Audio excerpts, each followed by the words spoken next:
Okay, I think we'll make a start. Now I'd like to welcome you to this meeting of the International Youth and Students for Social Equality. My name is Oscar Grenfell. I'm the convener of the IYSSE in Australia, and I'll be chairing our discussion this afternoon. The immediate focus of this meeting is the US war drive against China and the central role that Australian imperialism is playing in it. Our speakers will be Evram Yazgan, a leader of the IYSSE, and Mike Head, a decades-long member of the Socialist Equality Party, who's written extensively about this issue on the World Socialist website. They'll deliver reports detailing the plans for military conflict, placing them in the broader historical and international context, and outlining the alternative, that is the fight for international socialism by the working class. And then after their contributions, we'll have plenty of time for questions and for discussion. Just to make a couple of brief points in opening, the subject of our meeting, the danger of war, is literally a matter of life and death for billions of people. With extraordinary rapidity, the major powers are implementing policies that threaten to trigger nothing less than a nuclear war. Humanity survived the world wars of the last century by the skin of its teeth, but a third world war would be fatal. Each day brings a new development that points to this danger of military conflict. Leading US generals last month declaring that there will likely be a war involving China and Taiwan within the next 6 years. The US-backed Ukrainian government stating just last week that it's prepared for armed hostilities with Russia. The Australian government blocking agreements reached by state administrations with China on unspecified national security grounds just last Thursday, and the list could go on and on. Now, what would a war between major states look like in the modern context? For an answer, we can look to a recent novel by a former American NATO commander, James Stavridis. He sketched out a hypothetical scenario where a military exchange between the US and China rapidly escalated. After a US nuclear attack on Shanghai, he wrote, the city was charred, radioactive, wasteland. The death toll had exceeded 30 million. After each of the nuclear attacks, international markets plummeted. Crops failed, infectious diseases spread, radiation poisoning promised to contaminate generations.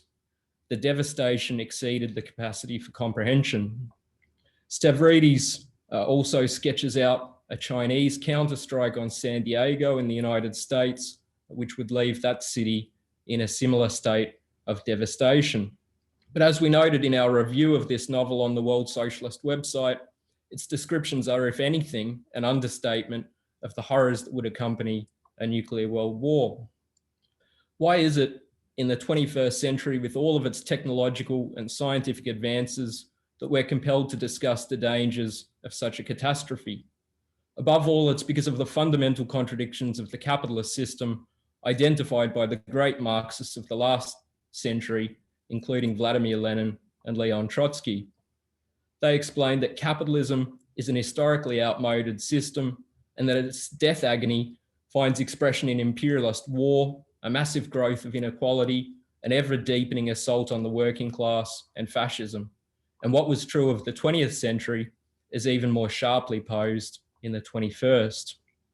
After the experiences of the past year, who can claim that the major powers would stop short of war because of its devastating consequences? For the past 12 months, capitalist governments everywhere have rejected lockdowns and other necessary measures to contain the coronavirus pandemic.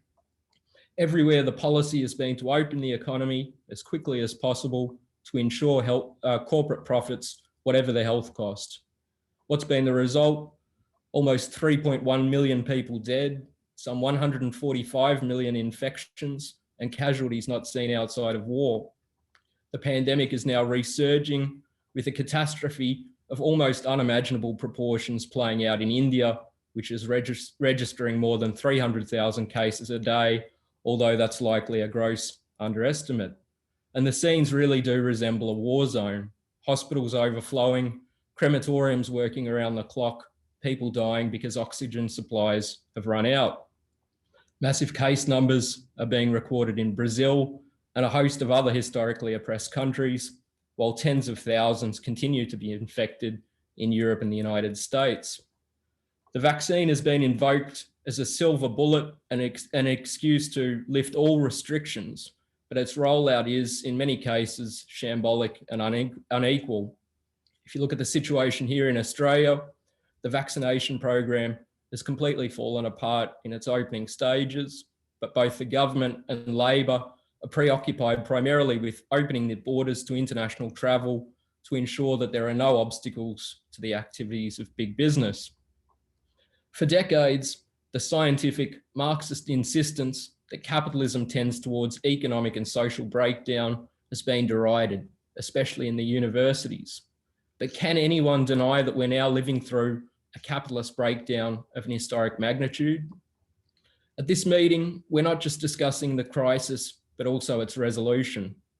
War is not inevitable, just as the pandemic can be brought under control, but not by oligarchs and their political representatives. What is emerging is not only medical catastrophe, social disaster, war and dictatorship, but also their opposite, the entry of the working class onto the political scene. The working class can prevent war, end social inequality, and take society forward. But to do this, it requires political understanding, historical knowledge, and an alternative revolutionary socialist perspective. And that's what the IYSSE fights for as the youth wing of the Socialist Equality Parties and the International Committee of the Fourth International, the World Trotskyist Movement. I'd now like to introduce our first speaker, Comrade Evrim Yazgin. He's been a member of the IYSSE since 2014 and is the president of our club at the University of Melbourne. He's played a leading role in many of our campaigns, including those alerting students to the dangers of war and opposing the anti-China campaign that has accompanied it. So welcome, Comrade Evrim. And on behalf of the IYSSE, I'd like to thank everyone for coming along to this very important meeting. The IYSSE is holding this region-wide event amid the greatest global breakdown of capitalism since the 1930s. The COVID-19 pandemic crisis has accelerated this breakdown and sharpened the objective conditions which lead to war under capitalism. In particular, the US and its allies have set their sights on China, which the United States sees as the main rival to its hegemonic rule in the Asia-Pacific region and more broadly. While China has seen a steady economic rise since the Stalinist regime opened its doors to foreign finance capital, the United States is undergoing an historic collapse. The US ruling elite over the past decade or so have begun preparing to curtail China's rise through military means. These preparations, including building military and economic relations with local imperialist powers, including Australia, New Zealand, Japan, and South Korea, to surround China. Behind the backs of the Australian population, governments here have thrown their support behind US imperialism's war aims in the region, becoming Washington's main prop in the military buildup in the Asia-Pacific. This integration into the US-led war drive has gone unopposed and fully backed by all the official parties in Australia, including the Liberal National Coalition, Labor, and the Greens. In fact, it was the Greens-backed Labor government of Prime Minister Julia Gillard, which in 2010 and 2011 spearheaded Australia's integration into Washington's war preparations. Gillard herself was put in power in 2010 by a cabal of Labor Party and trade union power brokers acting on behalf of the US Embassy in what amounted to a backroom inner-party coup to remove then Prime Minister Kevin Rudd. Rudd was not opposed to the US-Australian alliance or the necessity for preparing for war against China.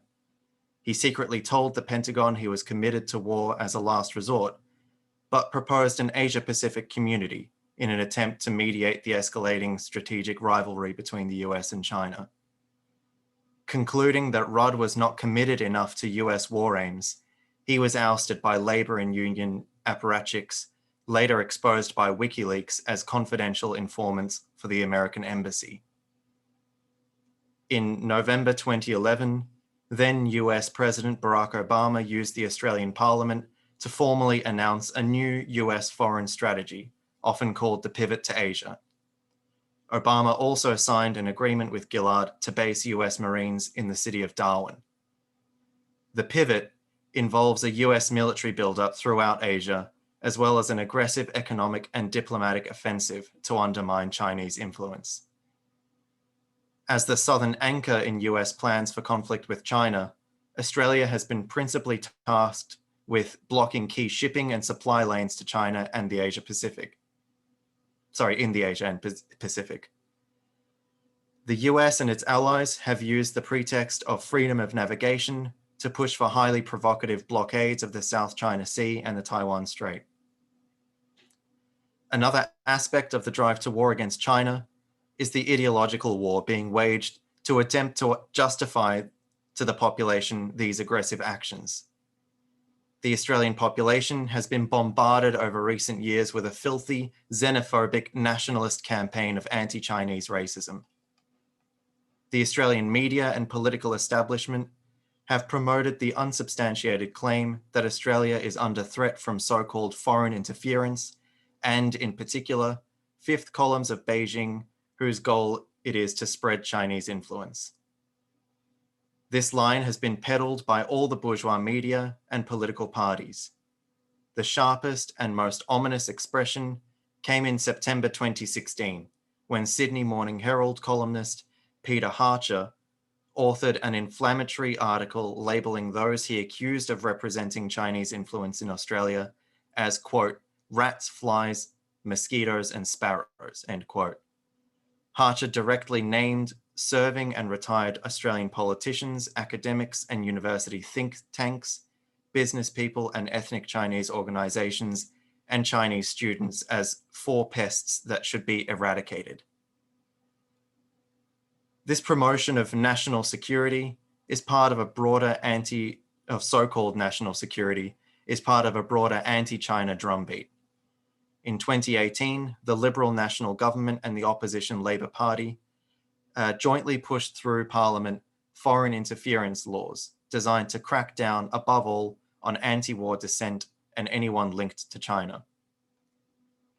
These laws are now being used to vilify and target academics and universities. According to an exclusive report in the Murdoch Media's Australian newspaper in February, the coalition government last December secretly blocked 5 university research grants because they allegedly represented a China-linked national security threat. Carried out unilaterally by Trade Minister Dan Tehan in collaboration with Australian spy agency ASIO, the move came amid unsubstantiated allegations of Chinese interference and recruitment of dozens of academics. It also followed the November 2018 revelation that the government had surreptitiously vetoed 11 grants without notifying the public or even the research teams involved. One of the projects was a study of the social impact of the 2017 closure of the General Motors plant at Elizabeth in Northern Adelaide, which destroyed thousands of jobs at the factory and related auto industries. The attacks on university research and Chinese students come as Australian universities are increasingly integrated into the drive to militarization. Behind the backs of students, universities around the country are signing agreements, fostering research and development projects with the world's largest arms makers, as the US and its allies look to develop new technologies and machinery of war in preparation for direct conflict with China. Originally announced in 2014 by the Australian Defence Department's Defence Science and Technology Group, an agreement called the Defence Science Partnership has now been signed by all 37 of Australia's public universities. The DSP is aimed at providing a framework for universities to engage in defence research in collaboration with defence companies. South Australia has become a focal point for the integration of universities in the war drive, with several partnerships between universities in Adelaide announced in recent weeks. This follows the announcement in 2016 of the world's largest arms dealer, Lockheed Martin, opening its first R&D lab outside the US at the University of Melbourne. Such projects on Australian university campuses are devoted to researching autonomous and artificial intelligence military systems, electronic warfare, and hypersonic missiles. Mass anti-war sentiment does exist among young people, students, and the working class. The ruling class, however, intend to press ahead with the US-led war preparations in defiance of the population. Students and youth must come off the political sidelines to oppose this. They must oppose the foul sewer of anti-Chinese and chauvinist frenzy pouring out of the media, being used in a desperate attempt to justify the ruthless attacks on democratic rights and involvement in a US-led confrontation with China. The anti-China campaign has been backed and abetted by the fake left, including organizations such as Socialist Alternative. These tendencies have sought to relativize the US military buildup in the region by falsely labeling China an imperialist power. Were it merely a matter of expressing political opposition to the regime in Beijing, it would not be necessary to employ the epithet imperialist. The IYSSE opposes the capitalist state in China and its authoritarian regime. The real political purpose of the pseudo-left's description of China as imperialist is to diminish the central and decisive global counter-revolutionary role of US, European, and Japanese imperialism. This facilitates the pseudo-left's active collaboration with the United States in regime change operations. In 2012, Socialist Alternative spelled out its support for the US invasion of Syria when Corey Oakley wrote in its publication Red Flag that, quote, "The time for knee-jerk anti-imperialism has now passed," end quote. The pseudo-left represent not the interests of the international working class, but a layer of the upper middle class who have gained privileged positions under capitalism in academia and the corporatist trade union apparatus. They view imperialist war as necessary in maintaining their privileged positions against a resurgent working class, which is threatening an international revolutionary upsurge. The consequences of a war between the US and China would be devastating for humanity and for the whole planet. Young people must draw definite conclusions and fight for a future free of war and the attacks on democratic rights and living conditions that accompany it. The International Youth and Students for Social Equality is building an international anti-war movement of students and youth. Such a movement must be anti-capitalist, as it is the objective conditions under the capitalist nation-state system which objectively drive to war. The anti-war movement must be international, socialist, and revolutionary, basing itself on the revolutionary force in society, the world working class. I urge you, do not delay. Take up this fight today and prevent a catastrophic nuclear Third World War. Join the IYSSE. Thank you. Thanks very much, Evram. Our second speaker today is Mike Head. Comrade Mike has been a leading member of the Trotskyist movement for more than 40 years. He stood as a candidate for the Socialist Equality Party on multiple occasions, and he writes very regularly for the WSWS on the war danger, the bipartisan assault on democratic rights in Australia, and really a host of social and political issues. So welcome, Comrade Mike. Thanks, Oscar. Once again, the deep-seated contradictions of global capitalism are threatening humanity with a catastrophic world war, as they did twice during the 20th century. US imperialism, which secured global hegemony from its victory over its imperialist rivals in World War II, is seeking to restore its dominance by escalating its provocations and war preparations against both China and Russia. Racked by years of economic decay and a deepening social crisis, the US ruling class has no answer except militarism to try to restore its supremacy. In response, governments around the world, including Australia's, are spending trillions of dollars on a new arms race, squandering the resources urgently needed to tackle the increasingly disastrous COVID-19 pandemic, as well as climate change and global poverty. In fact, the drive to war has been intensified and accelerated by the terrible pandemic, This represents another colossal breakdown, an indictment of world capitalism, no less than World War I, in which the ruling classes subjected millions of people to unprecedented carnage across Europe for the pursuit of profits and geostrategic supremacy. From the US to Europe, Brazil, India, and Papua New Guinea, the pandemic has spiraled out of control because of the profit-crazed policies of the ruling class and its governments.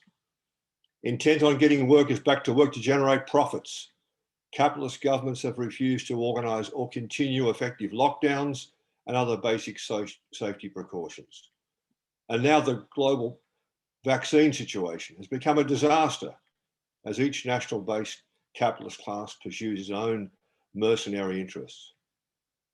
As a result, new, more transmissible and deadly COVID-19 mutations are ravaging entire countries with no end in sight.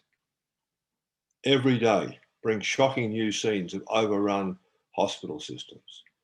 On a global scale, the rates of infections and deaths are already worse than at the previous height of the pandemic in January. There are now officially nearly 900,000 new cases a day, and more than 14,000 deaths daily. But the true toll is known to be far higher than that. The pandemic has already claimed the lives of more than 3 million people. Without any significant international program to bring it to a stop, and the capitalist class has proved incapable of that, millions more will perish. In the US itself, more than 580,000 people have already died, while China has largely contained the virus and is now on course to overtake the US as the world's largest economy within the next few years, setting off alarm bells in US ruling circles. Now, in World War I, soldiers were told they would be home by Christmas, but the war went on for 4 years, despite terrible losses of life, because the conflict was driven by war profits and the quest for control over markets and resources. Likewise, when the pandemic began over a year ago, people were told it would be soon ended by the development of vaccines, so they should go back to work. Instead, the longer the pandemic has gone on, the more the share markets and the wealth of the super rich have soared at the expense of the lives and livelihoods of the working class. The collective fortunes of the world's billionaires exploded by more than 60% last year, from 8 trillion to 13.1 trillion in US dollars, according to Forbes magazine.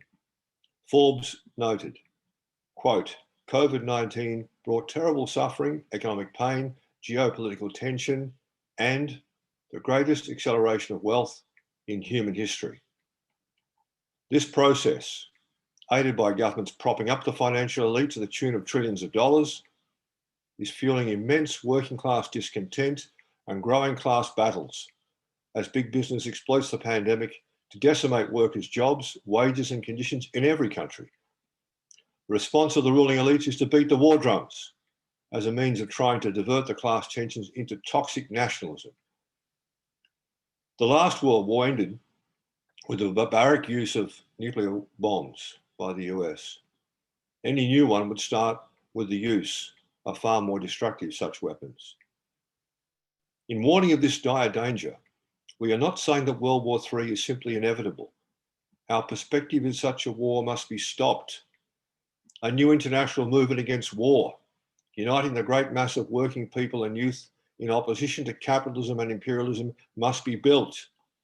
History has shown that the same capitalist crisis that produces the insanity of war also generates the impulse for social revolution, which is the only way to stop war, just as the October 1917 Russian Revolution ended World War I. It was only the seizure of power by the Russian working class, led by the Bolshevik Party, and its call for the extension of the world revolution to Germany and internationally that finally halted the bloodshed across Europe. Today, there is growing anger and opposition among billions of people around the world to war, the staggering levels of social inequality, and the threat of fascism and other authoritarian forms of rule. Strikes and mass struggles by workers and young people, which had soared in 2018 and 2019, are developing again after the initial shock of the pandemic. Spontaneously, however, this mounting discontent cannot overturn the root cause of war and inequality, which lies in the capitalist profit system itself. What is required is a new political perspective and program, that of international socialism. Our fight is to alert,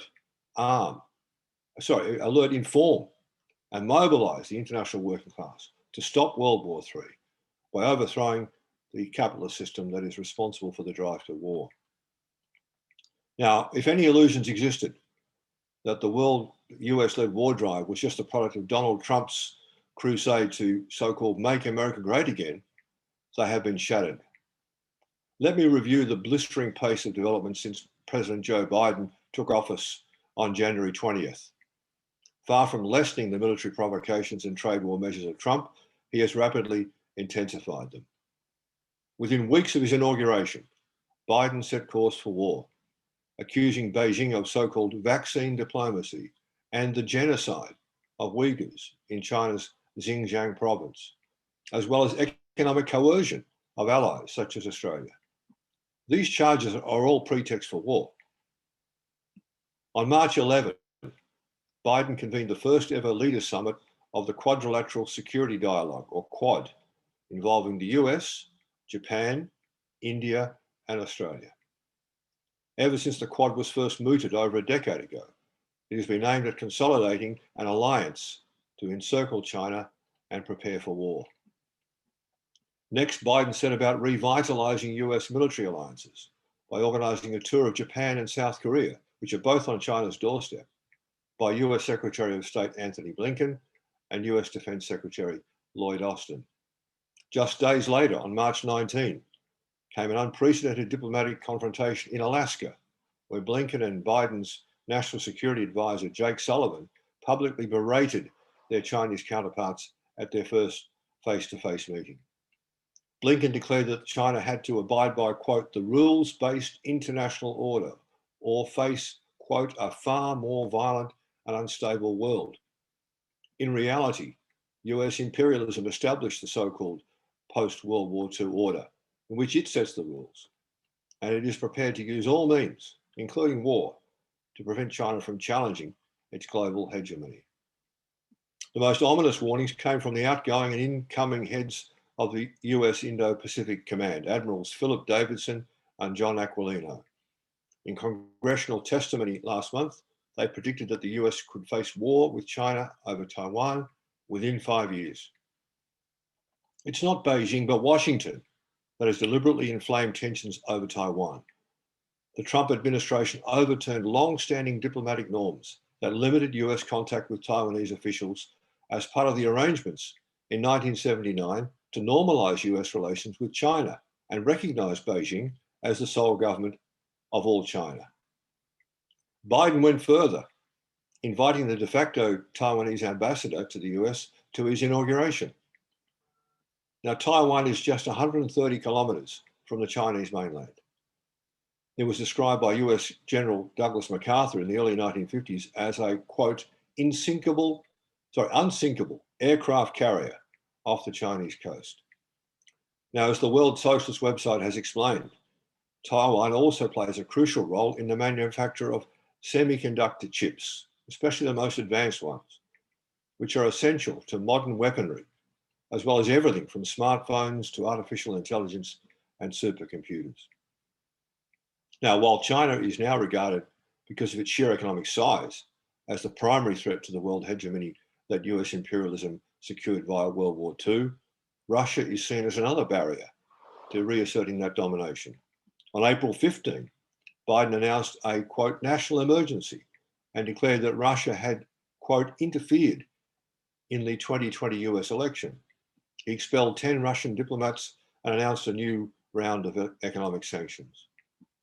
By the US intelligence agency's own admission, Russia didn't change the outcome of a single vote. As for foreign interference, the US intervenes in virtually every country on the planet. There was a real attempt, not only to interfere with, but to overthrow the election result in the United States, but it came from Donald Trump, backed by the Republican Party and elements within the military and police, he attempted to overturn the result of the November 2020 election through the incitement of a fascistic coup on January the 6th. Now, the US-led war drive did not begin with Biden or Trump. There have been 3 decades of US-led wars since the first barbaric Gulf War assault on Iraq in 1990-91. Many of you in this audience have lived your entire lives through these wars. The invasions and interventions organised by US imperialism have devastated the Balkans, Afghanistan, Iraq, Libya, and Syria, leaving millions dead and entire societies in ruins.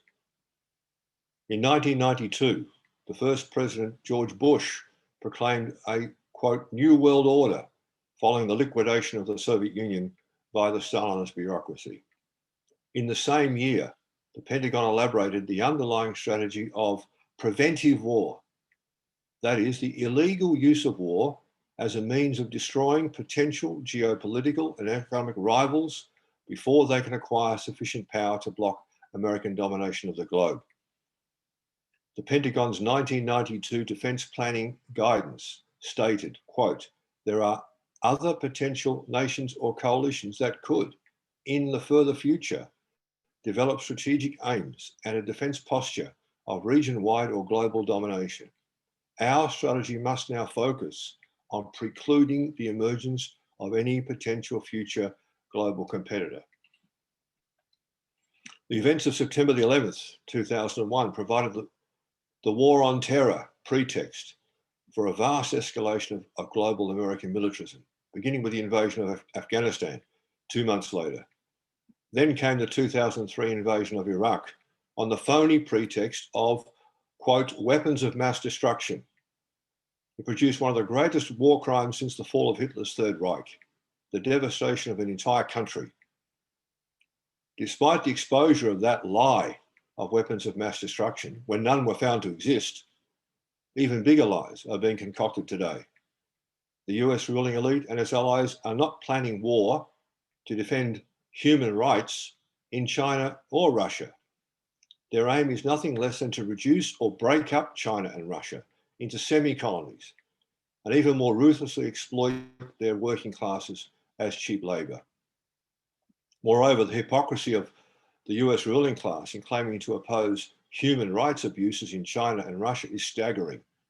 Washington has been responsible for violent crimes that have killed millions of people globally, not least the 1965-66 military coup in Indonesia, the Vietnam War, the 1973 military coup in Chile, and the torture chambers in Baghdad's Abu Ghraib jail and the military prison at Guantanamo Bay. And they're still seeking to lock Julian Assange away for life. As David North, the chairman of the World Socialist website International Editorial Board, wrote in the 2016 preface to his book, A Quarter Century of War, quote, the last quarter century of US instigated wars must be studied as a chain of interconnected events. The strategic location of the US drive for global hegemony extends beyond the neo-colonial operations in the Middle East and Africa. The ongoing regional wars are component elements of the rapidly escalating confrontation of the United States with Russia and China. End of quote. This war drive, however, has already proved disastrous. It reflects the weakness, not the strength of American capitalism. It arises from the delusion that the United States could reverse the protracted erosion of its global economic position through the development of its immense military power. As Leon Trotsky forewarned in 1928, when the US was still a rising power, quote, in the period of crisis, the hegemony of the United States will operate more completely, more openly, and more ruthlessly than in the period of boom. Australian imperialism is no less rapacious and ruthless. Despite China becoming Australian capitalism's largest export market over the past 2 decades, Australia's financial elite remains bound hand and foot to the investment and military intelligence protection of Washington. Canberra relies on the US to pursue its own neo-colonial interests across the Pacific and in Asia. That is why the Australian ruling class has joined every major US war since World War II. To prepare for war, the Australian government has allocated nearly $600 billion over a decade to rearming the military. That money could, for example, build more than 600 new hospitals.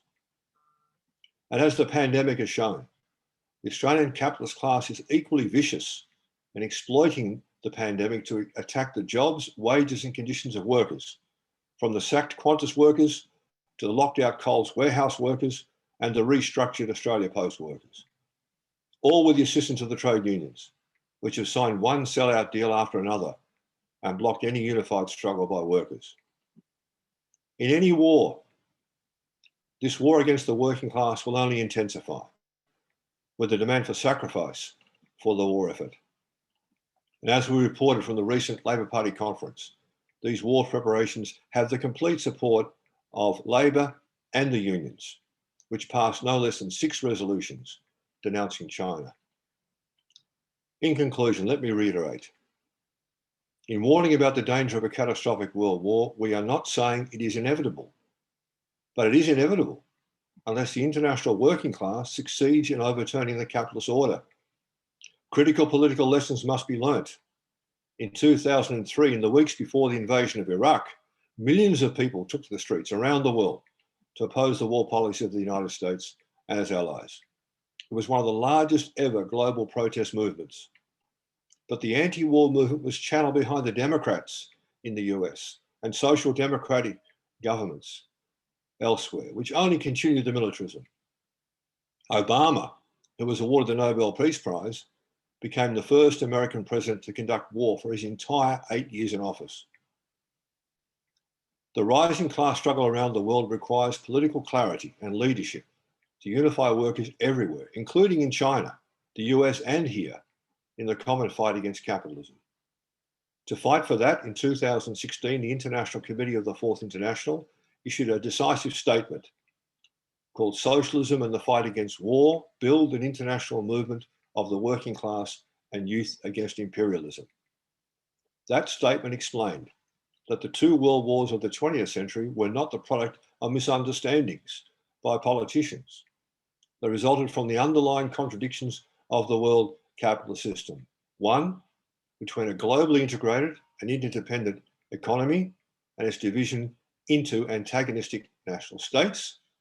And 2, between the socialized character of global production and its subordination through the private ownership of the means of production to the accumulation of private profit by the ruling capitalist class. We explained that the war drive in each nation state is a conspiracy of the capitalist elites, orchestrated by the highest levels of government, the military intelligence apparatus, and the financial oligarchy, backed by the corporate media, behind the backs of the population. Among the masses of working people throughout the world, there is an overwhelming desire for peace. This has to be translated into a conscious movement of the global working class against imperialism.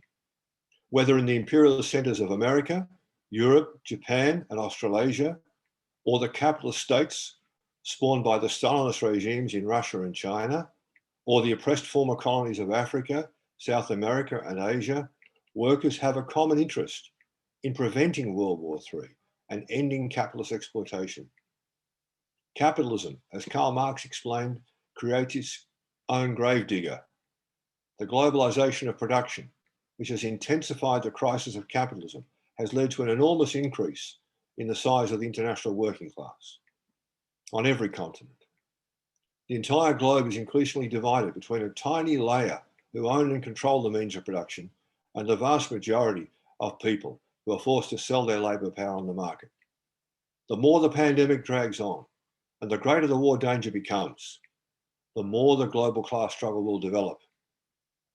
Already workers in many countries are taking strike action to fight being exposed to the pandemic or to fight cuts to jobs, wages and conditions. In our 2016 statement, we advanced the following principles as the essential political foundations of an anti-war movement. 1, the struggle against war must be based on the working class, the great revolutionary force in society, uniting behind it all progressive elements in the population. 2, the new anti-war movement must be anti-capitalist and socialist, since there can be no serious struggle against war except in the fight to end the dictatorship of finance capital and the economic system that is the fundamental cause of militarism and war. 3, the new anti-war movement must therefore, of necessity, be completely and unequivocally independent of and hostile to all political parties and organisations of the capitalist class. 4, the new anti-war movement must, above all, be international, mobilising the vast power of the working class in a unified global struggle against imperialism. The strategic goal of this movement is the abolition of the nation-state system and the establishment of a world socialist federation. This will make possible the rational, planned development of global resources, and on this basis, the eradication of poverty and the raising of human culture to new heights. We urge everyone participating in this meeting to take up this struggle today by joining the IYSSE and the Socialist Equality Party, and by attending next weekend's global online May Day rally, organised by the International Committee of the Fourth International. Thank you. Thank you very much, Mike, for that extensive report, which covered a lot of ground. We'll now open up for questions, answers, and discussion. Just again to direct you to the chat function at the bottom of your screen. You can also use the Q&A button to submit questions of our speakers. We welcome questions on any aspect of the reports, the analysis presented on the World Socialist website, and the perspective being advanced by the IYSSE. We have 2 important questions which have already come through. The first one is from, I believe, a young person in India. They ask, how do we stop the pandemic, which is a warlike situation? And we have a second question. The Russian Revolution arose from the conflict of World War I. To what extent is war a necessary precondition for revolution today? Can an international socialist revolutionary movement be set in motion without an extended period of war? So 2 very crucial questions. Just while our speakers are considering their response, I'd like to encourage everyone to register for the International Online May Day rally that's being held by the World Socialist website and the ICFI next weekend. This is a unique global event which we hold each year, bringing together workers and young people from all over the world. At this year's event, the leaders of our World Party will review the historic significance of the pandemic, its expression in each region, and the alternative that the international working class must fight for. The political axis of the rally is spelt out in a powerful statement published as the perspective on the World Socialist website today. I very much encourage you all to read. But do our speakers want to begin answering these 2 questions? I can start, particularly, not to go backwards, but I wanted to speak on the second question on to what extent is a war necessary precondition for revolution today, and can an international socialist revolutionary movement be set in motion without war? I mean, I think, first of all, it must. I mean, we're not waiting for war to break out to then build a movement. I mean, we think that a war between the United States and China, or a war between the United States and Russia, would be a third world war, and it would by necessity involve nuclear weapons, which would threaten human civilization and the planet as a whole. I mean, at that point, you know, you're talking about utter devastation. And I think, you know, the question of building a revolutionary movement in advance of war is a critical one, and we need to. I think that's something that absolutely does need to develop. And just the other point I would make is that you know, you have had revolutionary situations develop, particularly over the course of the 20th century, which, you know, you could say born out of relative peace. It wasn't just the First World War which led to the Russian Revolution, but, you know, in the 60s and 70s, of course, you had the Vietnam War at the time, but not a world war, but you had some of the largest revolutionary movements of the past century, and certainly the largest revolutionary event in most people's lifetimes today. I think, but the question of whether we build ahead of a devastating war, I think that is absolutely critical. We cannot sort of wait for a nuclear war to break out. I could just add, I agree very much with what Evram has said. As we said earlier on, we have to prevent World War III. It would be a catastrophe that would threaten the very existence of human civilization. We have to build a movement in the working class amid this insane drive to war, to come to the head of the emerging and really exploding struggles of workers internationally, and fight to unite the workers. In, as I said, in the US, China, Japan, Australia, and there is very strong anti-war sentiment in all these countries. The other issue is in 1917, the Revolution of October in Russia wasn't just a product of the war. I mean, the war certainly exacerbated, intensified the contradictions. But there was an earlier revolution in 1905 in Russia. There was already a developing crisis produced by the inability of the Russian capitalist class to resolve any of the contradictions posed by the development of world imperialism. It proved incapable of overturning the Tsarist regime again and again. So the pandemic, our analysis is the pandemic has become a trigger event like World War I, creating a new period of war and revolution, which go together. The social conditions to which the working class is being subjected are themselves producing immense struggles. I mean, even before the pandemic in 2018, 2019, we saw some of the biggest mass movements around the world for decades. And our analysis is that this is going to, feed into, has fed into the conditions for revolution. But the critical question is overcoming the crisis of working class leadership. At the moment, it's been straitjacketed, suffocated, stifled, by the old leaderships, like the Labor Party in Australia, the trade unions. But those shackles are beginning to break apart as well.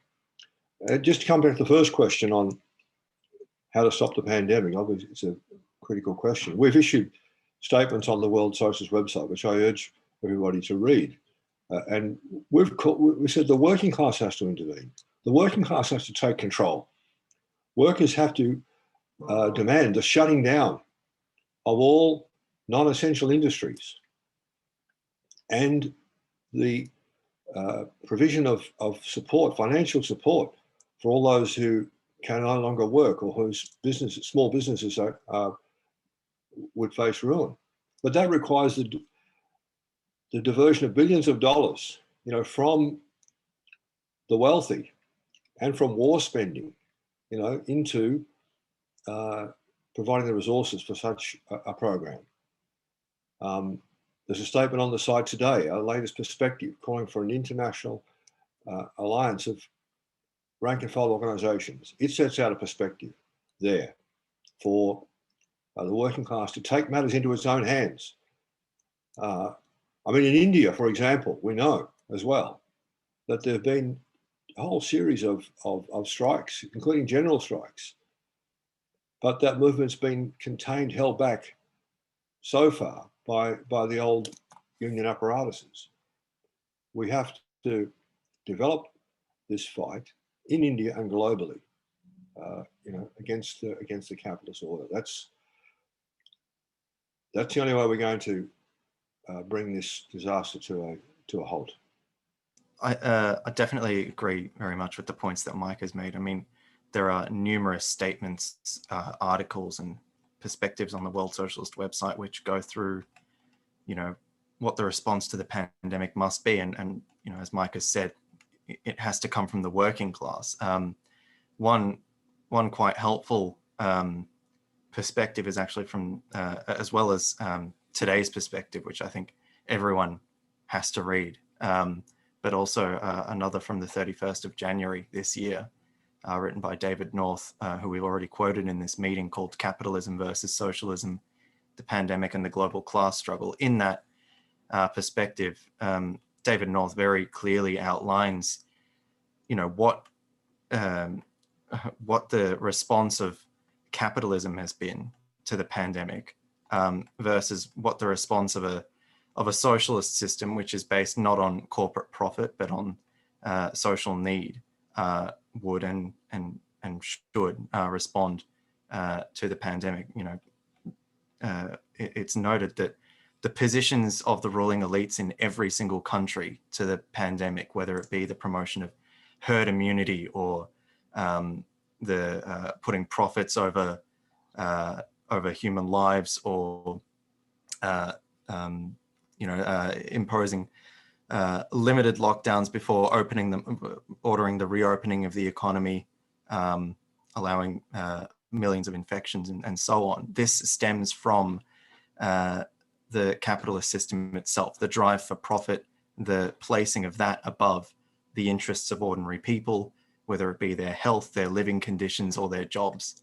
So I think, as I say, that perspective really clearly outlines, this is capitalism's response. This is the response that the working class must take up, because that is really what the question that is put forward. It's that you can't, because of the fact that it is the capitalist system itself which is forcing the profit-driven response to the pandemic. You can't pressure or speak to the kindness of politicians or the ruling elite in this country or that. What's required is the working class is immediately confronted with taking political power itself, just like with the question of war. It's not going to be resolved under the capitalist system. It must be overthrown. Thanks for those points. We have numbers of other questions that are being posted. It's very good. Keep them coming. Some are on a similar theme, so perhaps we can take those together. One attendee asks, what are some actions that we can take to prevent a possible war? Another question is, how do we fight against the overwhelming propaganda perpetrated by the mainstream media and on social media?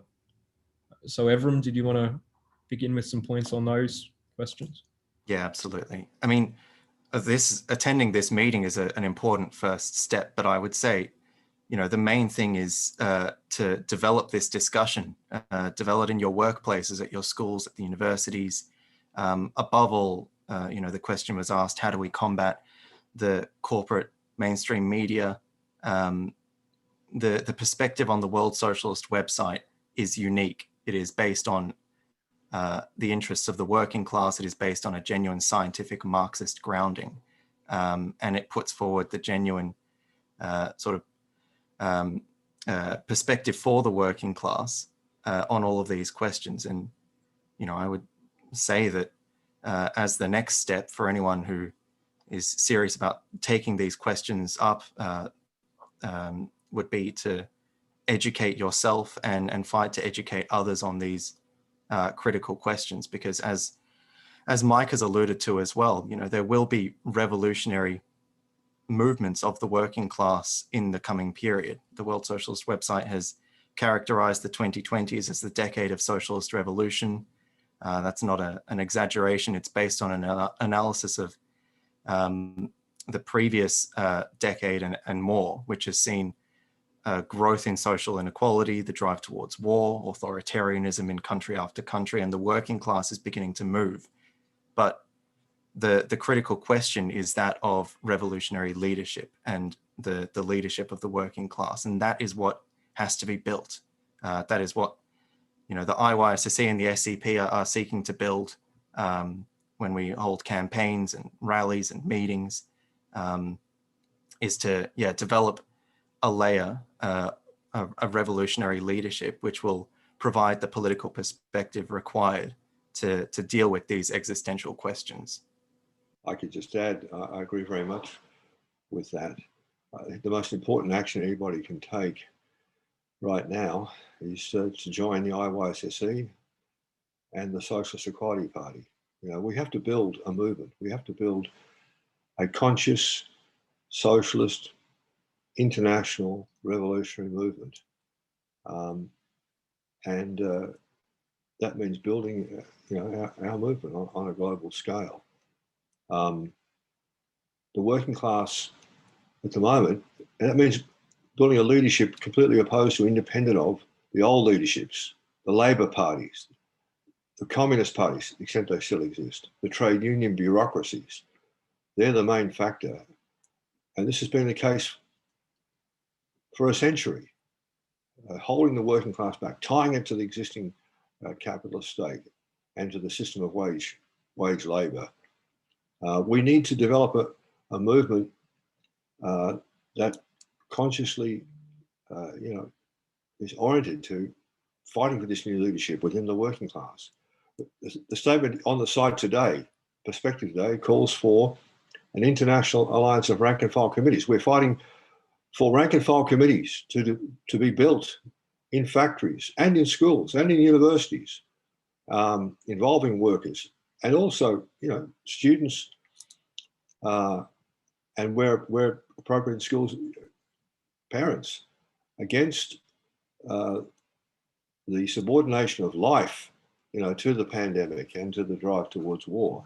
But we also say in this statement today, the most important question is the building of a party, an international revolutionary party. So that's the main thing I'd emphasize. Join and get involved in that, in the building of such a movement. Okay, thanks. And I think the question was what actions can be taken. Clearly, there's the issue of protests, meetings such as this, but the fundamental question is the political perspective that guides such events, organizing activity. And I think what we're stressing is that the threat of war is not the product of the policies of this or that government, the proclivities of one leader or another. It is the outcome of deep-rooted contradictions of the global capitalist system, which resulted in 2 world wars last century, and which have once again reached a breaking point. The threat of a world war emerges out of the crisis of capitalism, which is also expressed in the pandemic. The critical issue, is for workers, young people, to build a movement based on the lessons of history and on a revolutionary perspective. Reference was made before to the Russian Revolution. It was that revolution which ended the First World War, led by the Bolsheviks. The working class took political power, and very rapidly that ignited upheavals throughout Europe, which compelled the conflicting parties to cease fighting. Just in light of those questions, I wanted to draw everyone's attention to 2 works of literature which are available from our publisher, Merring Books, and which are very relevant to the topic of today's meeting. The first is a pamphlet containing Socialism and the Fight Against War, a resolution adopted by our World Party in 2016, with really extraordinary prescience. It outlines the fault lines in the drive to war, the aims of the major powers, the underlying driving forces, and above all, it spells out very clearly the political perspective that must guide a new international anti-war movement. So I'd encourage everyone to purchase that. It's $5. The second title we'd like to recommend was referenced in Comrade Mike's report. It's the book A Quarter Century of War by David North, the international chairman of the World Socialist website editorial board and chairman of our party, the SEP in the United States. This is a lengthy book that's comprised of essays, statements, and lectures detailing the unending wars that have been waged by the US, beginning with the first Gulf War of 1991 and spanning to when it was published in 2016. This book really records the unparalleled response of our movement in fighting to mobilize the working class against imperialist war, including as they were being launched, and it provides a genuine Marxist analysis of the escalating conflicts. It places these wars in the whole historical and international context of the 20th and 21st centuries, outside of which they can't be understood. That's $30. And both of these works can be purchased from the Mering website. That's mering.com.au. It should be up on the screen, or by emailing sales@meringbooks.com.au, and take a look at our new Mering Books website, which was launched earlier this month, I believe. We have a number of other questions that have come. So can I just come back to the question of propaganda for a minute? I meant to Sure. do that before. Sorry. That's an important question as well. Just very briefly make the point that one of the most important issues here is the development of the World Socialist website and our presence online. I mean, the internet, of course, has also become a huge factor in world politics. The capitalist media has, to some extent, become so discredited, so full of lies, not least of which, weapons of mass destruction, etc., that billions of people, young people especially, have increasingly turned to the internet. And internet access is now much more universal than it ever was. People on their smartphones all around the world can now communicate, discuss, and that creates the conditions for us, to really clarify the big political issues. So I'd urge people to get involved in circulating the World Socialist website, make our analysis available as widely as possible, including every social media weapon at our disposal, whether it be Twitter or Instagram or Facebook. And that's why, of course, the ruling classes everywhere are trying to censor the internet, shut it down, working in cahoots with Facebook and Google, etc. They're spending a lot of resources on this, above all to try and we've tracked this. They've sought to cut access to the World Socialist website. Now, we've fought back against that. We've been able to increase the audience of our site despite this censorship. But I really, again, urge people to get involved in using this enormous resource, the World Socialist website, as a platform, a vehicle to clarify the big questions of the day. Okay, we've got numbers of other questions coming through. We've also got Cheryl Crisp, the National Secretary of our party and a decades-long leader of the Trotskyist movement, on the call. Cheryl, did you want to make a point about this issue of propaganda that's been raised? Yeah, thanks, Oscar. And I'd also like to welcome everybody in attendance at the meeting.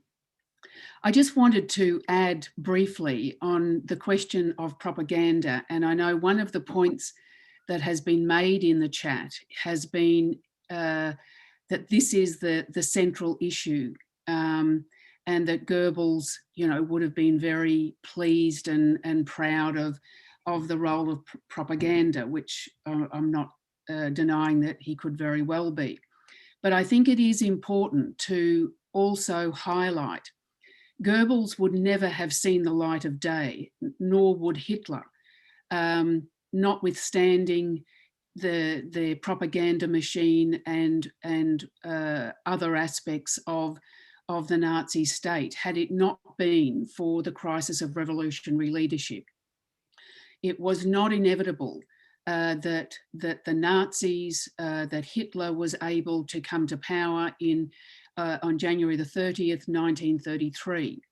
That was bound up not so much with their superior propaganda network or the strength of the fascist movement, but because of the role of the German Communist Party, the Comintern, and the policies which they adopted in the 1930s, that far from the fight to create, as Trotsky was putting forward, a united front which would unify the social democratic workers of Germany, which were the vast majority of the working class and who held the allegiance to social democracy, which was the Second International, and the workers who were aligned to the Communist Party, that far from fighting for the united front against the rise of fascism, against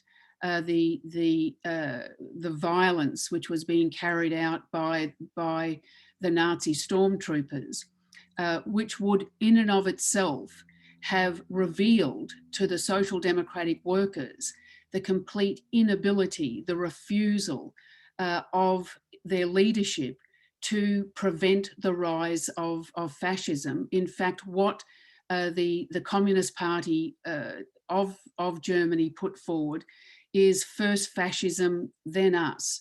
That the Social Democrats were in fact social fascists.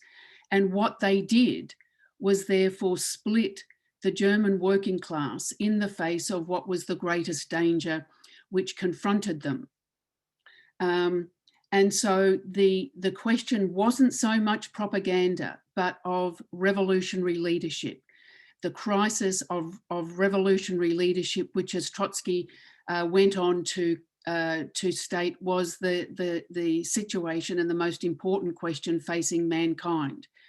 And it is again today, that is the issue which confronts the working class. It's the role of social democracy, of the pseudo-lefts, of the Democratic Party, of the unions, these organisations, and including the Stalinists, that we have to clarify for workers are, in that sense, their greatest danger. And one of the reasons that we have put forward the fight for an alliance, an international alliance of rank and file committees, is to create the mechanism, the organisational mechanism and basis for the unification of workers' struggles against the pandemic, as well as against the drive to war. I mean, the situation which confronts billions of workers on an international scale is not so much the fact that the virus is unable to be controlled. It is unable to be defeated in that sense. I mean, it is a virus. It's a medical issue, but the fact that it has been able to spread with such ease in that sense is because of the decisions that governments have made. And those governments have been allowed to make these decisions because of the role of leadership, because Labor here has aligned themselves in the form of the National Cabinet with Morrison. In the United States, the Democrats have allowed, and it's been very rapidly revealed, Trump, major corporations, to be able to undertake a policy where lives, the health of the working class, the health of the population is sacrificed for production, for profit. This now is resulting in what can only be described as a nightmare in India, in Brazil, in sections of Asia, in the center of imperialism, the United States. This wasn't necessary. This wasn't inevitable. The vaccine, which everybody was told was the silver bullet, has in fact now become the source of a greater crisis, because the virus has been allowed to mutate, because it's been allowed to spread unhindered, because schools we've been told that children can't catch it or spread it. So schools have been forcibly kept open. You have a situation where the virus is now out of control. I mean, more than a year on, where man can go to the moon, man can send probes to Mars, but we can't deal with a virus. That is not because of science's inability to deal with it. These are political decisions.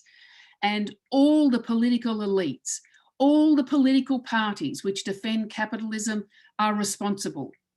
And so unless the working class itself intervenes, unless it takes charge of dealing with the pandemic, dealing with the drive to war, which goes hand in hand with the development of the virus, then the same situation will take place as it did with World War I.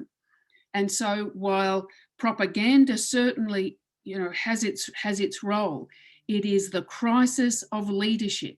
It is the necessity of the most advanced sections of workers, of young people, to join our movement, to develop themselves as revolutionaries, to educate themselves, to learn about the history of and the lessons of the historical experiences of the working class, that will create the conditions where the source of this crisis, and that is capitalism, will be overcome. So I'd just like to make those couple of points. Thanks. Thanks for those very important points, Cheryl. We have numbers of other questions now. I think there's a theme that's emerging, but perhaps these questions will be helpful in developing the discussion about what is to be done, what's the way forward. So the first of these questions asks, with the initial anti-war movement against the Iraq War in 2003, the millions who rallied against the war, had many illusions. But can comrades speak on what has happened to that movement? That is the mass movement against the 2003 invasion of Iraq. There's another question here. The US preemptively bombed, so we have to step up and prime the world socialist workers' revolution, and that needs to get through the workers' head. How conscious does the panel think the working class is of the drive to World War III? And sorry, I believe there's one more which I think we should take in this set. It's a question: how can we initiate a socialist revolutionary sentiment in countries such as Afghanistan, where the working class are weary and impoverished after decades long war, not to mention many are illiterate? I think those three questions raise similar issues. So Ephraim or Mike, do you want to begin in tackling those? I could kick off by making one point about the Iraq War movement. It does relate to the point that Cheryl has just made, the question of leadership and perspective. Some of the people in this meeting, I guess, weren't politically conscious at that time. Many of you weren't, but in 2003, there were millions of people on the streets, on every continent, appalled by the prospect of an American invasion of Iraq, knowing, despite the media propaganda, that it was based on a lie, and knowing that it would lead to a complete disaster. We had the Bush administration claiming it was going to unleash shock and awe, pure military might would overwhelm everything. Well, that's led to as we said, it was a rendezvous with disaster, the whole war on terror. But what happened to that movement? Well, as I said in my report, one of the factors was that it got channeled back behind the Democrats, first John Kerry, then Barack Obama in the United States, who became the president of war. Similarly, behind governments usually of a semi-social democratic character in other countries, such as the Labor Party in Australia, which all supported the continuation of the war. In fact, of course, it was the Gillard government in particular, after Rudd was ousted, which joined Obama's surge in Afghanistan, where 30,000 American troops were sent in 2012, 2013. And that's when the war crimes that we know about particularly occurred. But another factor in this was the role of the Shia left and middle-class radicals. And as we've explained in numbers of statements, the past period, really from around the global financial crisis and beyond, has seen a very sharp shift to the right by these upper middle-class layers. Those who were marching or claiming to be opposed to war in 2003 then shifted. So as Evram quoted in his report, the socialist alternative called essentially for troops in Syria, supported. They said we can't have knee-jerk anti-imperialism anymore. We can't just oppose imperialist intervention. And likewise, in the lineup against China and Russia, they really are falling behind this pro-war imperialist offensive. So again, the question is to expose, lay bare, clarify, explain the role of these forces and the trade unions, which all, we wrote on the World Socialist website recently about the role of the unions in Australia, supporting the preparations for war at the Labor Party conference. So we have to, resolve that crisis of political perspective and leadership in the working class, and that requires building new organisations. So I think these questions are in that sense, very, very connected. But as I said in my report, there is the 2003 demonstrations also did show that there is a profound sentiment among ordinary people against the horror of war. And that's the objective basis. There is an objective basis, for the fight that we're taking up. And it's also rooted in the class position of the working class, because war does mean, at the same time, ratcheting up even further. I mean, just as the pandemic's been used now to launch a huge restructuring of class relations, that's what war also brings. Sacrifice for the nation, sacrifice for the war effort, and so on. And that will create as this becomes more obvious, this will create conditions for the real development of our movement. Just one final point. I mean, as the preparation for war largely take place behind the backs of the population, and that's what we have to also, lay bare. The discussion that we've mentioned today, a lot of it takes place in the think tanks and in the pages of the press which are reserved for the capitalist class itself, like the Australian or the Financial Review. We have to, and that's again the decisive role of the World Socialist website, to lay bare, expose, and explain, the real dangers of this order, and to put forward an opposed political perspective. That's the key question. I'll just make those points for now. Yeah, just to follow on from what Mike has raised, which I think is really critical in understanding, the developments in 2003 and these, forces which put forward the dead ends of pressure politics as a way forward against the drive to war, which proved to be a dead end, and didn't do anything to hinder the invasion of Iraq or so on. And later on, those organizations moved so far to the right that they don't even pretend to be an anti-war or anti-war parties anymore. The issue now of the gap in consciousness between what the working class is aware of with the drive to war and the far advanced preparations which we've outlined is a major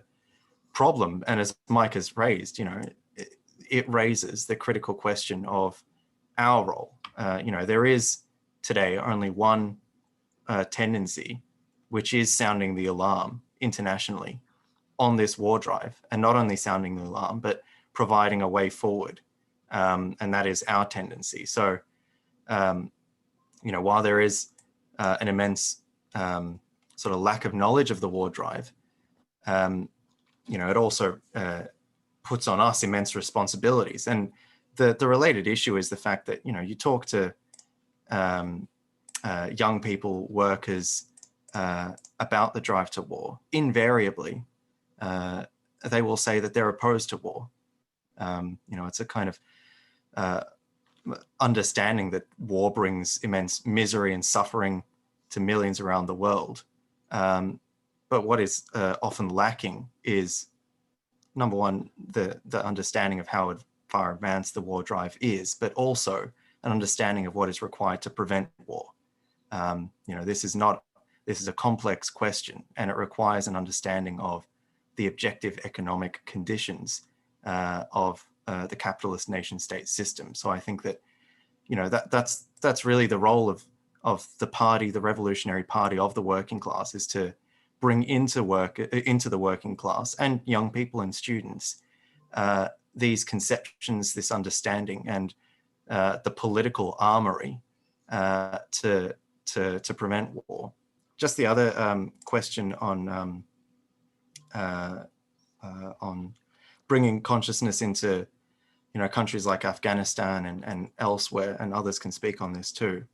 But I think obviously there are immense challenges faced by the working class in different parts of the world, gaining consciousness and reading material and poring over the World Socialist website. I mean, the first thing I would say is that it is absolutely critical that we fight to expand the reach and influence of the World Socialist website into these areas. The other thing I would raise is, there is immense potential in the working class to develop a genuine socialist consciousness. And I would point to the situation in Russia leading up to the 1917 revolution. I mean, this was a population which was living under one of the most authoritarian regimes, very low literacy rates, very sort of low level of schooling among much of the Russian working class and oppressed poor. But it was through a concerted and patient campaign by the Bolshevik Party led by Vladimir Lenin that was really able to elevate the Russian working class to the level required of it by history to complete a socialist revolution. And you saw the development of the Russian working class over the early 1900s. Despite this immense backwardness, they had libraries set up inside factories, and workers were reading and discussing the works of Tolstoy, and above all, discussing the most complex questions of political theory. I think that is certainly something which is attainable and something which must be fought for. Thanks, Evram. We have time for further questions, but now I'd like to take up a collection for the Socialist Equality Party's monthly fund. The IYSSE is the student and youth wing of the SEP, and we seek to build this party in the working class. I think both of our speakers have outlined the immense dangers that we confront, but they've also elaborated an alternative that is a viable perspective to prevent war, to end inequality, to deal with the pandemic, and to begin the revolutionary transformation of society. This analysis and this program has to be taken out far and wide among young people, students, and into the working class. I think, as Mike just said, the war plans are being hatched behind the backs of the population. There's a great deal of secrecy, and there are definite reasons for that. Governments, the ruling elites, know that working people are opposed to war, and if they knew what was being prepared, that opposition would come very much to the surface. We're the only political movement that's breaking this official silence around the preparations for war against China, Russia, alerting workers and youth to what is being carried out and putting forward a perspective to fight it. And of course, all of this requires resources. Unlike other political parties, certainly the official political parties, the SEP does not receive and would not accept funding from the corporations, including the arms manufacturers, the weapons dealers who contribute to the Labor and Liberal National parties. We don't receive funding from governments. We turn to the working class to finance all of our activities. Because of anti-democratic electoral laws, to donate to the SEP, you do need to be a citizen, permanent resident of Australia. So for those of you listening from outside Australia, please direct your donations to the World Socialist website.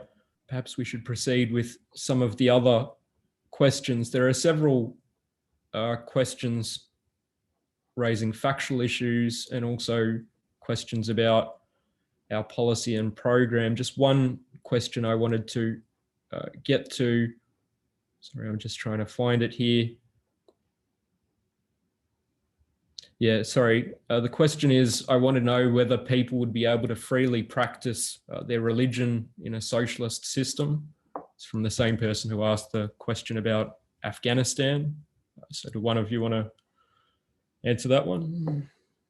Yeah, we recognise the right to people to practice religion.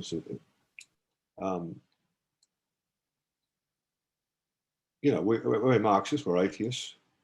We as Marx said, you know, religion is the opium of the masses. We oppose the reactionary role of the churches and religion, which, you know, seeks to say the solace lies in heaven, not on earth, in one form or another. But at the same time, we would seek to create the conditions. We're materialists, and Marxists are materialists. We believe in creating the conditions on earth that are, if you like, heavenly, if I could put it that way, where people live well, live abundantly. That's perfectly possible with the development of science and technology at the disposal of human civilization today. Religion, on the other hand, generally panders or depends upon poverty, backwardness, you know, scarcity, suffering. We seek to transform the conditions on earth that will make the proper religion no longer necessary. Let's put it that way. At the same time, we're not going, and this is one of the great slanders and lies about, you know, communism, that it would somehow seek to repress religion in some bureaucratic manner. And we oppose, you know, the Stalinist deformations and degenerations which went in that direction. We think that religion, if we create the conditions on earth where people no longer need the solace of religion, that religion itself will begin to fade away. I think that's the main point to make. Lenin once said, you know, religion is the heart of the heartless world. You know, it's what people cling to or seek comfort in, because life is so terrible. Life is so, and it doesn't need to be. That's the task of our movement, is to transform the conditions of life for the billions of people who are currently, you know, enduring real oppression at the hands of capitalism. I just make those points. There are several other questions here. I think this is an important one. how did the world's billionaires get richer in a year when the world had to face COVID-19? So a question on the immense growth of social inequality over the past year. Evram, did you want to begin answering that? Yeah, I think, you know, it goes back to an earlier question that we had about the response to the pandemic. I mean, the response to COVID-19 by governments around the world was not based on the interests of ordinary people, but based on profits. And you can, you know, if you look at the United States, as global markets entered freefall in March of last year, the US and the Federal Reserve, and this was echoed or mirrored by governments and banks around the world, stepped in with trillions of dollars, buying up bad debts of corporations and propping up the markets. Meanwhile, you know, while on the one hand, no expense was spared to guaranteeing and expanding the wealth of the world's richest people, on the other hand, you had the continued and accelerated assault on jobs, wages, and conditions of ordinary workers. The two sort of go hand in hand, and you know, you could go through any sort of list of indices from around the world about the number of jobs lost, the poor conditions that workers have had to endure, and the wage cuts during the pandemic, all in the name of profit, and as Donald Trump once said, making sure that the cure is not worse than the disease. I might just add, I think that's right. Of course, this staggering inequality didn't begin with the pandemic. It's been taking place at a pace now for decades.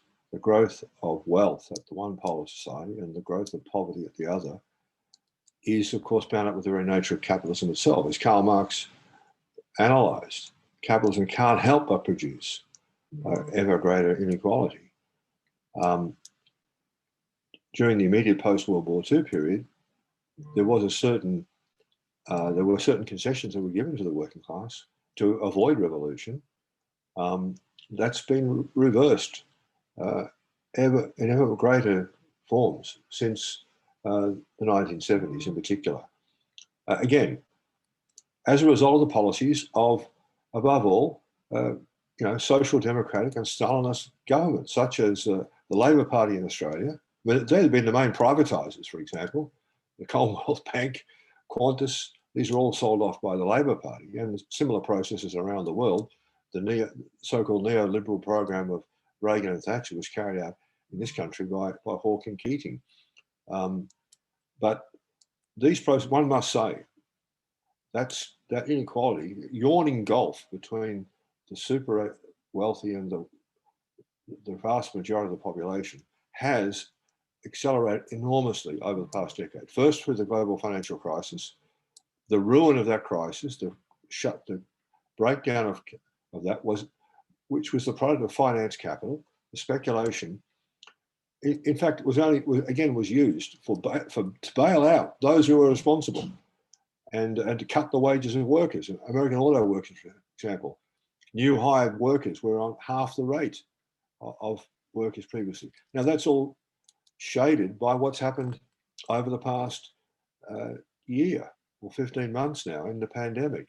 As the figures indicate, as the Forbes magazine said, we've never seen such a massive accumulation of wealth. And it does lie in, first of all, the huge bailouts. Trillions of dollars were poured into subsidies and incentives and rewards, for the corporate elite in every country, including Australia. The vast lion's share of the even JobKeeper, if you take that, primarily was to subsidise the wage payments of large companies, many of whom recorded record profits, having received JobKeeper payments. But the other thing was what we call quantitative easing, the pouring of, as everyone said, the pouring of trillions of dollars into the financial markets and driving interest rates down to record lows. We've never seen interest rates so low historically. in order to provide cheap money. Now, this is creating a disaster, in the making, because that huge mountain of fictitious capital the value has to be extracted back from the working class. And that's what is increasingly coming to the fore now. Who's going to pay the debt? The record debts, which are now on the public books, will have to be paid for by ratcheting up the rate of exploitation of the working class. So just make those points. Okay, thanks for that, Mike. There's another question here which reviews the substantial military expenditure in Germany as part of the militarization there. It concludes by asking, how does Australia's military spending also expose the dire threat of a world war? So do Cameron's want to answer that? I think there's also another question. I'm not sure what the question is, but it just references Raytheon's activities in South Australia, their missile building programs. So who wants to begin on that issue? I can make some points. I mean, Ephraim's just written recently, actually, on the World Social website on the militarization of universities, and he spoke on that in his report. That's an aspect of this. And just briefly, yes, I mean, we've never seen so much money poured into the armed forces in Australia. It's I think the official figure is 575 billion over 10 years. They're now going to start making missiles in Australia. And that's one of the great achievements so far of the new Defence Minister, Peter Dutton. Well, it was announced earlier, but it's been accelerated under Dutton. Just think about that. I mean, the logic of now producing, intercontinental missiles in Australia. These are indications of real preparations for war. And we've emphasised primarily in this meeting the role of the United States, but let's not forget, every imperialist power, including Germany, France, Britain, they're all militarising. I haven't got the figures in front of me, but there is, as I said in my report earlier, an arms race now going on. In Germany and Japan, the two countries that were defeated in World War II and had a certain restriction imposed upon them under American occupation after the war. In Japan had a so-called pacifist constitution. The Japanese government is increasingly seeking to overturn that pacifist constitution. Equally in Germany, where there's been a prohibition on militarization, not least because the population has demanded it. Both those countries, after the horrors of World War II, but in all these countries we see relentless pressure now to lift all restrictions, to raise military spending to record levels. So, although the United States is the cockpit of the drive to war, every imperialist country, including Australia, is gearing up, and that's got to be stopped, by the working class. Of course, the unions here are ecstatic about, new war industries, which supposedly produce, good-paying jobs. No, they won't. The war industry, like every other industry, in times of the drive to war, will be used to drive down the conditions of the working class. So all this military spending, as we've warned on the site, on the World Socialist website, is a real indicator of, every national ruling class getting itself ready for the prospect of another global war. Evram, did you want to add anything, especially on the issue of Raytheon and the universities?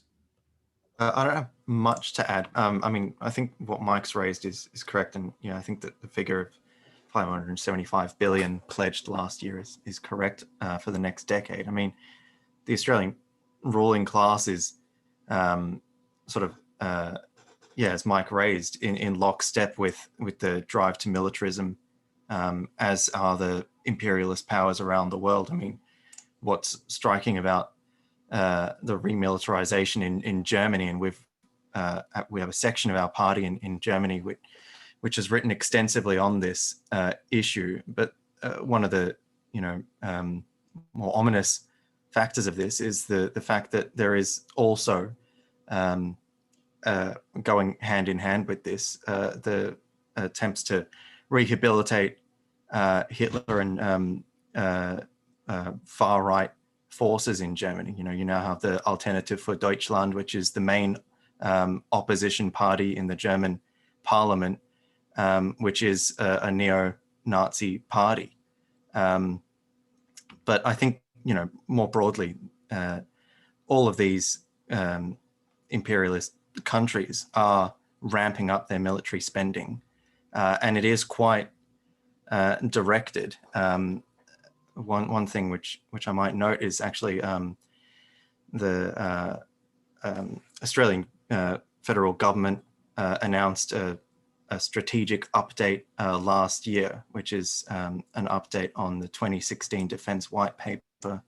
And they say that this update is providing a policy framework to ensure that Australia is able to deploy, quote, deploy military power to shape our environment, deter actions against our interests, and when required, respond with military force. I mean, you can see how they're actively gearing up for quite sort of large-scale military conflict. You have similar kinds of documents coming from the United States and elsewhere. All of this points to the really sharp danger of World War. Okay, thanks for that. And I think we are out of time. It seems to me that we've answered the majority of the questions that have been sent through. Thanks to our speakers for their responses, and to all of you for very important, thought-provoking questions. Just in bringing this meeting to a close, I want to emphasize the point that's been stressed a number of times, which is that the analysis that we're putting forward is not a passive one. It is a perspective that needs to be acted on, fought for among young people and in the working class, if war is to be prevented, if action is to be taken on the pandemic, if society is to be transformed in the interests of the working class. I think it is the case that there's no other meeting outside of this one that's been held over the past 2 months in Australia to oppose Australian imperialism's central role in the US preparations for war with China, under conditions where those preparations are intensifying by the day and they're ever more prominent. The SEP, the IYSSE are the only anti-war political tendency because we do base ourselves on the whole heritage of Marxism. We fight for the independent interests of the working class. We're internationalists, and we're the only tendency that is based on those foundations. I think that the dangers that have been outlined indicate that now is the time for workers, for young people to come off the political sidelines and to take up the fight for socialism. So certainly we appeal to students and young people here. If you're not yet active in the IYSSE, get involved. We have clubs in Sydney, Melbourne, Brisbane, Newcastle. We're seeking to expand into new cities, new campuses, and also to build up our presence at the TAFEs and in working class areas. So get in touch and help us to build the IYSSE. And finally, I strongly encourage all of you who are not yet members of the Socialist Equality Party to make the decision today to apply to join. This party educates workers, young people in the great traditions of socialist internationalism, of Marxism, which is the alternative to capitalist crisis and its manifestations, including the war drive. We are the party that's fighting for this perspective in the working class here and internationally. So I'd very strongly encourage you to click on the link on your screen there, get involved. But with that, we'll bring the meeting to a close. So thanks very much for your participation and good evening, afternoon.